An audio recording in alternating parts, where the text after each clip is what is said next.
Hi all, welcome to my channel. So இன்றைக்கி நம்ம பார்க்க போகிறது வந்து டின்னர் சீன்ஸ். ஸோ டின்னருக்கு நான் என்ன வந்து ப்ரிப்பேர் பண்ணுறேன்னு தான் இந்த ஃபுல் வீடியோவில் நீங்கள் பார்க்க போகிறீங்க. ஸோ இன்றைக்கி மெனு வந்து சிம்பிளாக சப்பாத்தி அண்ட் வெஜ் குருமா தான் வந்து பண்ணியிருக்கேன். ஸோ எப்படி பண்ணுறதுன்னு பார்க்கலாம். ஸோ ஒரு சைடில் வந்து பட்டாணியை வேக வச்சுருந்தேன். ஸோ பட்டாணி ஆக்சுவலாக நாங்கள் இங்கே வந்து ஃப்ரோசன் பட்டாணி தான் வந்து வாங்குவோம். ஸோ அது குயிக்காக ரெடி ஆகிடும். அண்ட் ஆட்டா வந்து யூஸ் பண்ணுறது வந்து மல்டி விட்டமின் ஆட்டா, ஆஷிர்வாத் ஆட்டா தான் எப்பயுமே யூஸ் பண்ணுவோம். ஸோ சைட் பை சைட் குக்கரில் வந்துட்டு உருளைக்கிழங்கையும் வேக வச்சு எடுத்துட்டேன். ஸோ டின்னருக்கு எப்பயுமே வந்துட்டு நான் சீக்கிரமாக ரெடி ஆகிற மாதிரி டின்னர் தான் வந்து எப்பயுமே யோசிப்பேன்.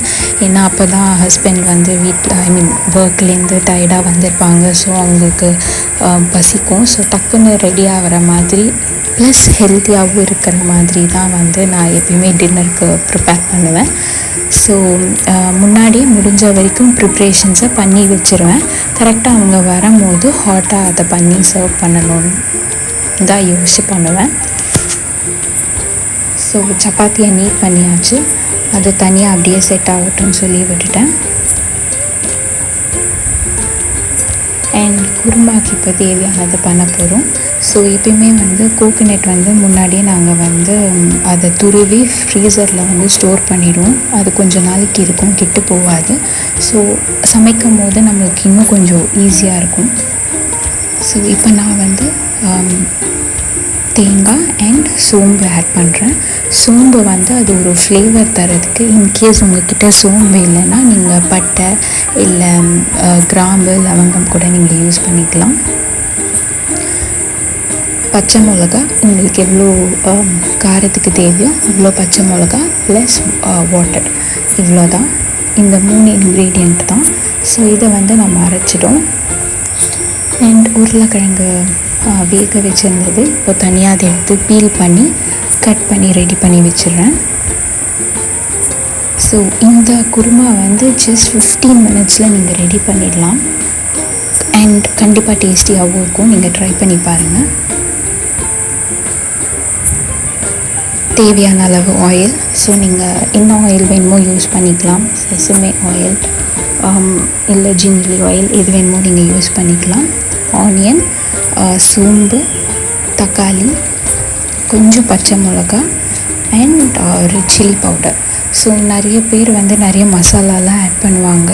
இந்த ஸ்பெசிஃபிக் குருமா இதுக்கு நான் வேறு எந்த இன்க்ரீடியன்ஸுமே போடுறதில்ல. வெறும் மஞ்சள் பொடி, பச்சை மிளகா அண்ட் சோம்பு, இது மட்டும்தான் இந்த குருமாக்கான ஃப்ளேவரே கொடுக்க போகுது. ஸோ தேங்காய் நம்ம அரைச்சி வச்சதை இதில் ஆட் பண்ணிடலாம். பண்ணிவிட்டு பட்டாணி அண்ட் பொட்டேட்டோ இது எல்லாத்தையும் ஆட் பண்ணிவிட்டு அது நல்ல எண்ணெய் வந்து மேலே சுண்டி வர வரைக்கும் நீங்கள் குக் பண்ணால் இது ரெடி ஆகிடும்.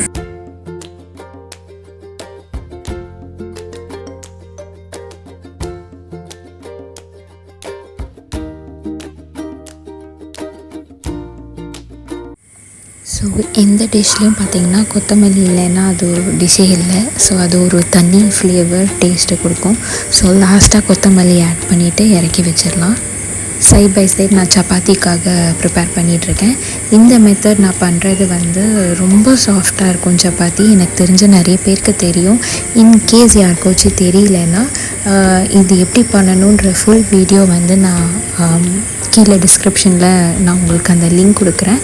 யாருக்காச்சும் வேணும்னா நீங்கள் போய் அதை செக் பண்ணி பாருங்கள்.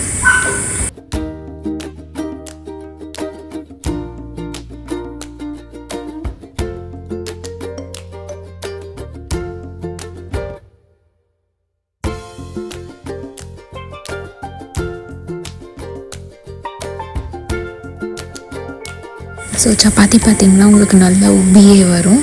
நீங்கள் ட்ரை பண்ணி பாருங்கள். So that's it. இன்றைக்கி சிம்பிளாக சப்பாத்தி அண்ட் வெஜ் குருமா வந்து ப்ரிப்பேர் பண்ணிட்டேன். ஸோ தேங்க்ஸ் ஃபார் வாட்சிங் தி வீடியோ. என்னோடய சேனலை சப்ஸ்கிரைப் பண்ணாமல் இருந்தீங்கன்னா மறக்காமல் சப்ஸ்கிரைப் பண்ணிவிடுங்க. சப்போர்ட் பண்ணுங்கள். Thank you so much.